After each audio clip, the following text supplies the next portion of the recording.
ನಮಸ್ಕಾರ ಸ್ನೇಹಿತರೆ, ನಮ್ಮ ಚಾನಲ್ಗೆ ಸ್ವಾಗತ. ರೈಲ್ವೆಯಲ್ಲಿ ಸರ್ಕಾರಿ ಉದ್ಯೋಗ ಪಡೆಯಲು ಬಯಸುತ್ತಿರುವ ಅಭ್ಯರ್ಥಿಗಳಿಗೆ ಬಹಳ ಮುಖ್ಯವಾದ ಉದ್ಯೋಗ ಸುದ್ದಿ ಬಂದಿದೆ. Konkan railway corporation limited KRCL ವತಿಯಿಂದ ವಿವಿಧ ಹುದ್ದೆಗಳ ನೇಮಕಾತಿಗೆ ಎಂಪ್ಲಾಯ್ಮೆಂಟ್ ನೋಟಿಫಿಕೇಶನ್ ಹೊರಡಿಸಿದೆ. ಈ ನೇಮಕಾತಿಯಲ್ಲಿ 201 ಹುದ್ದೆಗಳು ಇವೆ. ಡಿಗ್ರಿ ಪಾಸಾದ ಅಭ್ಯರ್ಥಿಗಳು ಕೂಡ ಉತ್ತಮ ಅವಕಾಶವಿದೆ. ಈ ನೇಮಕಾತಿ ಯಾರಿಂದ ಅಂತ ಹೇಳಿದ್ರೆ KRCL ಅವರಿಂದ. ಮತ್ತೆ ಇಲ್ಲಿ ಏನಾಗಿದೆ ಅಂದರೆ ಒಟ್ಟು ಹುದ್ದೆಗಳು 201 ಪ್ರಕಟಿಸಲಾಗಿದೆ. ಆದರೆ ಗಮನಿಸಿ, ನೋಟಿಫಿಕೇಷನ್ನಲ್ಲಿ ವೇಕೆನ್ಸಿ ನಂಬರ್ಸ್ ಪ್ರೆವೆನ್ಷಿಯಲ್ ಎಂದು ಹೇಳಲಾಗಿದೆ. ಮುಂದಿನ ದಿನಗಳಲ್ಲಿ ವೇಕೆನ್ಸಿಯಲ್ಲಿ ಬದಲಾವಣೆ ಆಗುವ ಸಾಧ್ಯತೆಯನ್ನು KRCL ತಿಳಿಸಿದೆ. 201 ಹುದ್ದೆಗಳಲ್ಲಿ junior engineer, track maintainer, senior section engineer, ESTM 3, section controller, station master, goods train manager, assistant loco pilot, senior section engineer, junior engineer mechanical, technical mechanical, commercial supervisor. Any degree, ಯಾವುದೇ degree ಮಾಡಿರೋರು section controller, station master, goods train manager, commercial supervisor ಈ 4 ಹುದ್ದೆಗಳಿಗೆ apply ಮಾಡಬಹುದು. Age relaxation ನೋಡೋದಾದರೆ group C ಪೋಸ್ಟ್ಗೆ ಸಾಮಾನ್ಯ age 18 ರಿಂದ 36 ವರ್ಷ. SC/ST ಅಭ್ಯರ್ಥಿಗಳಿಗೆ 5 ವರ್ಷ ಏಜ್ ರಿಲ್ಯಾಕ್ಸೇಷನ್, ಅಂದರೆ ಗರಿಷ್ಠ 41 ವರ್ಷವರೆಗೆ ಇರಬಹುದು. ಇನ್ನು ರಿಸರ್ವೇಷನ್ಗೆ ಬರೋದಾದರೆ ಶೆಡ್ಯೂಲ್ ಕ್ಯಾಸ್ಟ್ನ ಕ್ಯಾಟಗರಿಯವರು ಇದು ನಿಮ್ಮ SC ರಿಸರ್ವೇಷನ್ ಅಥವಾ SC ರಿಲ್ಯಾಕ್ಸೇಷನ್ ಪಡೆಯುವ ಪ್ರಿಸ್ಕ್ರಿಪ್ಟೆಡ್ ಫಾರ್ಮ್ಯಾಟ್ನಲ್ಲಿ SC/ST ಸರ್ಟಿಫಿಕೇಟ್ ಬೇಕು. ಅಂದರೆ KRCL ನೋಟಿಫಿಕೇಷನ್ ಅನೆಕ್ಸರೀಸ್ 3ನಲ್ಲಿ form two of caste certificate for SC/ST ಎಂದು ನೀಡಲಾಗಿದೆ. ಅಲ್ಲಿ ಡಾಕ್ಯುಮೆಂಟ್ ವೆರಿಫಿಕೇಷನ್ ಸಮಯದಲ್ಲಿ ಇದನ್ನು ಕೊಡಬೇಕಾಯ್ತದೆ. ಈ ಸೆಂಟ್ರಲ್ ಗೌರ್ಮೆಂಟ್ಗೆ ಸಂಬಂಧಿಸಿದಂತೆ ಕ್ಯಾಸ್ಟ್ ಸರ್ಟಿಫಿಕೇಟನ್ನು ಮಾಡಿಸ್ಕೋಬೇಕು. ಈಗಾಗಲೇ ಕರ್ನಾಟಕದವರು ಯಾವುದಾದ್ರು ಸರ್ಟಿಫಿಕೇಟ್ ಮಾಡಿಕೊಟ್ಟಿದ್ರೆ ಅದು ನಮ್ಮ ಸ್ಟೇಟ್ ಕರ್ನಾಟಕಕ್ಕೆ ಮಾತ್ರ ಸಂಬಂಧಿಸಿರ್ತದೆ. ಸೆಂಟ್ರಲ್ಗಾದರೆ ಬೇರೆ ಇನ್ನೂ ಜಾಬ್ಸ್ ಪರ್ಪಸ್ ಬೇರೆ ಸರ್ಟಿಫಿಕೇಟ್ ಕೊಡ್ತಾರೆ, ಅದನ್ನು ಮಾಡಿಸ್ಬೇಕಾಯ್ತದೆ. ಅದು ಅನೆಕ್ಸರೀಸ್ 3 ನೋಟಿಫಿಕೇಷನ್ಲಿ ಇದೆ. ಅನೆಕ್ಸರೀಸ್ 3ನಲ್ಲಿದೆ, ಅದು ನೋಡ್ಬೋದು. ಕರ್ನಾಟಕ ನಿವಾಸಿ ಪ್ರಮಾಣ ಪತ್ರ, ಇದು ಈ ರಿಕ್ರೂಟ್ಮೆಂಟ್ಗೆ ತುಂಬ ಅವಶ್ಯಕತೆಯಾಗಿರ್ತದೆ. ಈ KRCL ರಿಕ್ರೂಟ್ಮೆಂಟ್ನಲ್ಲಿ ಪ್ರಿಫರೆನ್ಸ್ ಸಿಸ್ಟಮ್ ಇದೆ. ಇದರಲ್ಲಿ ಮೊದಲ ಪ್ರಿಫರೆನ್ಸ್ ಯಾರಿಗೆ ಕೊಡ್ತಾರೆ ಅಂತ ಹೇಳಿದ್ರೆ ಲ್ಯಾಂಡ್ ಲಾಸರ್ ಕ್ಯಾಂಡಿಡೇಟ್ಗೆ ಕೊಡ್ತಾರೆ.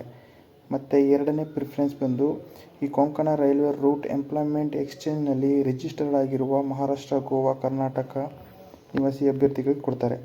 ಮೂರನೇದು ಮಹಾರಾಷ್ಟ್ರ, ಗೋವಾ, ಕರ್ನಾಟಕ ನಿವಾಸಿಗಳ ಕ್ಯಾಂಡಿಡೇಟ್ಗಳಿಗೆ ಎಲಿಜಿಬಲ್ KRCL ಕರ್ನಾಟಕದ ರೂಟ್ ಡಿಸ್ಟ್ರಿಕ್ಟ್ಸ್ ಉತ್ತರ ಕನ್ನಡ, ಉಡುಪಿ, ದಕ್ಷಿಣ ಕನ್ನಡ ಇವುಗಳಲ್ಲಿ ಎಂಪ್ಲಾಯ್ಮೆಂಟ್ ಎಕ್ಸ್ಚೇಂಜ್ ರಿಜಿಸ್ಟ್ರೇಷನ್ ಇದ್ದರೆ ಎರಡನೇ ಪ್ರಿಫರೆನ್ಸ್ಗೆ ಸಂಬಂಧಿಸಬಹುದು. ಆದರೆ ಕರ್ನಾಟಕದ ಬೇರೆ ಜಿಲ್ಲೆಗಳ ನಿವಾಸಿಗಳ ಅಭ್ಯರ್ಥಿಗಳಿಗೂ 3ನೇ ಪ್ರಿಫರೆನ್ಸ್ ಇದೆ. ಈ ಜಾಬ್ಗೆ ಅಪ್ಲೈ ಮಾಡುವ ಮೊದಲು ಈ ಕರ್ನಾಟಕ ನಿವಾಸಿ ಪ್ರಮಾಣ ಪತ್ರ ಪಡೆಯಬೇಕು. ಇದು ಡಾಕ್ಯುಮೆಂಟ್ ವೆರಿಫಿಕೇಷನ್ ಸಮಯದಲ್ಲಿ ಅಭ್ಯರ್ಥಿಯು ಮಹಾರಾಷ್ಟ್ರ, ಗೋವಾ ಅಥವಾ ಕರ್ನಾಟಕ ರಾಜ್ಯದ ನಿವಾಸಿ ಎಂದು ತೋರಿಸುವ ಸರ್ಟಿಫಿಕೇಟ್ ನೀಡುತ್ತದೆ.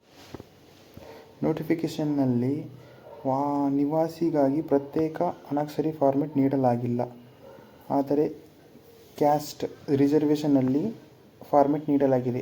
ಅದಕ್ಕೆ ಸಂಬಂಧಿಸಿದಂತೆ ಫಾರ್ಮೆಟ್ ನೀಡಲಾಗಿದೆ, ಅದನ್ನು ನೋಡಿ. ನೋಟಿಫಿಕೇಷನ್ ನಾನು ಬಯೋ ಲಿಂಕಲ್ಲೇ ಹಾಕಿರ್ತೀನಿ, ಡಿಸ್ಕ್ರಿಪ್ಷನ್ನಲ್ಲಿ ಹಾಕಿರ್ತೀನಿ. ಮತ್ತು ಈಗ ಆದ್ದರಿಂದ ಕರ್ನಾಟಕ ಅಭ್ಯರ್ಥಿಗಳು ಕಂಪ್ಲೀಟ್ ಅಥಾರಿಟಿಯಿಂದ ವ್ಯಾಲಿಡ್ ಕರ್ನಾಟಕ ನಿವಾಸಿ ಪ್ರಮಾಣ ಪತ್ರ ಪಡೆಯೋದು ಬಹಳ ಮುಖ್ಯ. ಅದು ಯಾವ ಥರ ಪಡೆಯಬೇಕು ಅಂತ ನಾನು ಮುಂದಿನ ವೀಡಿಯೋದಲ್ಲಿ ತಿಳಿಸ್ತೀನಿ. ಯಾವ ಥರ ಅಪ್ಲೈ ಮಾಡಬೇಕು ಅಂತ ತಿಳಿಸ್ಕೊಡ್ತೀನಿ. ಅಪ್ಲೈ ಮಾಡೋ ವೀಡಿಯೋ ಲೈವ್ ಪ್ರೂಫನ್ನು ತೋರಿಸ್ಕೊಡ್ತೀನಿ. ಹಾಗಾದರೆ ಸೆಲೆಕ್ಷನ್ ಪ್ರೊಸೆಸ್ ಯಾವ ರೀತಿ ಇರುತ್ತದೆ ಅಂತಂತ ಹೇಳಿದ್ರೆ, ಸೆಕ್ಷನ್ ಕಂಟ್ರೋಲ್, ಸ್ಟೇಷನ್ ಮಾಸ್ಟರು ಇದಕ್ಕೆ ಯಾವ ರೀತಿ ಇರ್ತದೆ ಅಂತಂದರೆ CBT ಅಂದರೆ ಕಂಪ್ಯೂಟರ್ ಬೇಸ್ಡ್ ಟೆಸ್ಟ್, ಆಮೇಲೆ ಆಪ್ಟಿಟ್ಯೂಡ್ ಟೆಸ್ಟ್, ಅದಾದ ನಂತರ ಡಾಕ್ಯುಮೆಂಟ್ ವೆರಿಫಿಕೇಷನ್, ನೆಕ್ಸ್ಟ್ ಮೆಡಿಕಲ್.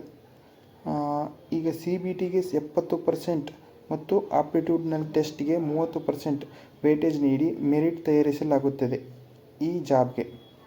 ಮತ್ತು ಗೂಡ್ಸ್ ಟ್ರೈನ್ ಮ್ಯಾನೇಜರ್ ಮತ್ತು ಕಮರ್ಷಿಯಲ್ ಸೂಪರ್ವೈಸರ್ ಮುಂತಾದ ಹುದ್ದೆಗಳು ಇದೇ ಥರ ಇರುತ್ತದೆ. ಎಕ್ಸಾಮ್ ಯಾವುದು ಅಂದರೆ CBT ಅಂದರೆ computer based test, document verification ಮತ್ತು ಮೆಡಿಕಲ್ ಎಂದು ನೋಟಿಫಿಕೇಷನಲ್ಲಿ ಹೇಳಲಾಗಿದೆ. ಅಂದರೆ ಈ ಜಾಬ್ಗೆ ಆಪ್ಟಿಟ್ಯೂಡ್ ಟೆಸ್ಟ್ ಇರಲ್ಲ. CBT, ಡಾಕ್ಯುಮೆಂಟ್ ವೆರಿಫಿಕೇಷನ್, ಮೆಡಿಕಲ್ ಮೂರರಿಂದ ನಡೀತದೆ. ಮತ್ತು ಇನ್ನು ಸ್ಯಾಲ್ರಿ ನೋಡೋದಾದರೆ ಸೀನಿಯರ್ ಸೆಕ್ಷನ್ ಇಂಜಿನಿಯರ್ 44,000, 44,000ದಿಂದ ಟ್ರ್ಯಾಕ್ ಮೇಂಟೈನರ್ ಆ ಹುದ್ದೆವರೆಗೆ 18,000ದಿಂದ 44,900ವರೆಗೂ ಕೊಡಲಾಗ್ತದೆ. ಇನ್ನು ಅಪ್ಲಿಕೇಶನ್ ಫೀಸ್ ನೋಡೋದಾದರೆ ಸಾಮಾನ್ಯ ಅಭ್ಯರ್ಥಿಗಳಿಗೆ 1,180. ಅಂದರೆ SC, ST, ex service man, female, minority, EBC ಮತ್ತು PWD ಅಭ್ಯರ್ಥಿಗಳಿಗೆ ಫೀಸ್ ರೀಫಂಡ್ ಪ್ರಾವಿಷನ್ ಇದೆ.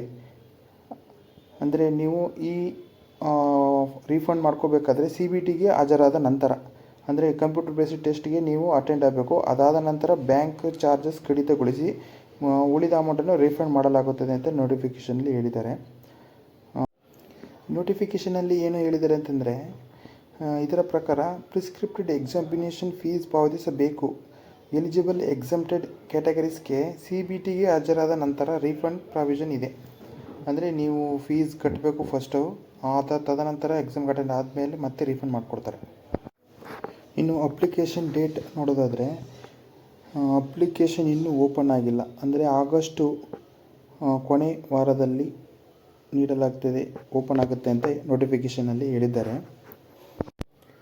KRCL ಆ್ಯಕ್ಚುವಲ್ ಓಪನಿಂಗ್ ಡೇಟನ್ನು ಓಪನಿಂಗ್ಗೆ 7 ದಿನಗಳ ಮೊದಲು ಪ್ರಕಟಿಸುವುದಾಗಿ ಹೇಳಿದೆ. ಅಪ್ಲೈ ಮಾಡುವಾಗ ಬೇಕಾಗುವ ಡಾಕ್ಯುಮೆಂಟ್ಗಳು signature, SSLC marks card, graduation certificate, ITI technical certificate, SC ST certificate, Aadhaar card, PAN card. KRCL document verification ಸಮಯದಲ್ಲಿ ಒರಿಜಿನಲ್ ಡಾಕ್ಯುಮೆಂಟ್ ಮತ್ತು ಸೆಲ್ಫ್ ಅಟೆಸ್ಟೆಡ್ ಫೋಟೋಗ್ರಫೀಸ್ ಕೇಳುತ್ತಾರೆ. ಮತ್ತು ಮುಖ್ಯವಾದ ವಿಚಾರ ಏನಂತ ಹೇಳಿದ್ರೆ, ನೀವು ಈಗಲೇ ನಿವಾಸಿ ಪ್ರಮಾಣಪತ್ರ ಪಡ್ಕೋಬೇಕು. ಮತ್ತು ರಿಸರ್ವೇಷನ್ಗೆ ಸಂಬಂಧಿಸಿದಂತೆ ಸೆಂಟ್ರಲ್ ಗೌರ್ಮೆಂಟ್ಗೆ ಸಂಬಂಧಿಸಿದಂತೆ ನಿಮ್ಮ ನಾಡ ಕಚೇರಿಯಲ್ಲಿ ಕೇಳಿ ಅದಕ್ಕೆ ಸಂಬಂಧಿಸಿದಂಥ ಫಾರ್ಮೆಟ್ನಲ್ಲಿ ನಿಮ್ಮ ಕ್ಯಾಟಗರಿ ಜಾತಿ ಪ್ರಮಾಣ ಪತ್ರವನ್ನು ಪಡ್ಕೊಳ್ಳೋದು ಉತ್ತಮ ಆಗಿರ್ತದೆ ಅಪ್ಲಿಕೇಶನ್ ಹಾಕುವಕ್ಕಿಂತ ಮೊದಲು. ಮತ್ತು ಕನ್ನಡ ಮೀಡಿಯಂಗೆ ಸಂಬಂಧಿಸಿದಂತೆ ಈ ನೋಟಿಫಿಕೇಷನಲ್ಲಿ ಕನ್ನಡ ಮೀಡಿಯಂ ಅಥವಾ ರೂರಲ್ ಮೀಡಿಯಂ ಅಭ್ಯರ್ಥಿಗಳಿಗೆ ಪ್ರತ್ಯೇಕ ರಿಸರ್ವೇಷನ್ ಏಜ್ ರಿಲ್ಯಾಕ್ಸೇಷನ್ ನೀಡಲಾಗಿದೆ ಎಂದು ಉಲ್ಲೇಖವಿಲ್ಲ. ಯಾವುದೇ ಥರದ್ದು ಉಲ್ಲೇಖವನ್ನು ನೀಡಿಲ್ಲ. ಮತ್ತು ಅಪ್ಲಿಕೇಶನ್ ಡೇಟ್ ಅಫಿಷಿಯಲಿ ಪ್ರಕಟವಾದ ಕೂಡಲೇ ಅರ್ಜಿ ಸಲ್ಲಿಸುವ ವಿಧಾನವನ್ನು ನಾವು ಮತ್ತೊಂದು ವಿಡಿಯೋದಲ್ಲಿ ಸಂಪೂರ್ಣವಾಗಿ ತೋರಿಸುತ್ತೇನೆ. ಈ ಮಾಹಿತಿ ನಿಮಗೆ ಉಪಯುಕ್ತವಾಗಿದ್ದರೆ ವಿಡಿಯೋವನ್ನು ಲೈಕ್ ಮಾಡಿ, ನಿಮ್ಮ ಸ್ನೇಹಿತರಿಗೆ ಶೇರ್ ಮಾಡಿ. ಕೊಂಕಣ ರೈಲ್ವೆ ರಿಕ್ರೂಟ್ಮೆಂಟ್ 2026ಕ್ಕೆ ಸಂಬಂಧಿಸಿದ ಅಪ್ಲಿಕೇಶನ್ ಡೇಟು, ಅಪ್ಲೈ ಲಿಂಕ್ ಮತ್ತು ಅಪ್ಲಿಕೇಶನ್ ಫಿಲ್ಲಿಂಗ್ ಪ್ರೋಸೆಸ್ ಅಪ್ಡೇಟ್ ಬಂದ ಕೂಡಲೇ ನಮ್ಮ ಚಾನಲ್ನಲ್ಲಿ ತಿಳಿಸುತ್ತೇವೆ. ಇಂತಹ ಸರ್ಕಾರಿ ಉದ್ಯೋಗ ಮತ್ತು ಕರ್ನಾಟಕ ಪ್ರಮುಖ ಉದ್ಯೋಗ ಮಾಹಿತಿಗಾಗಿ ನಮ್ಮ ಚಾನಲ್ ಸಬ್ಸ್ಕ್ರೈಬ್ ಮಾಡಿ. ಧನ್ಯವಾದಗಳು.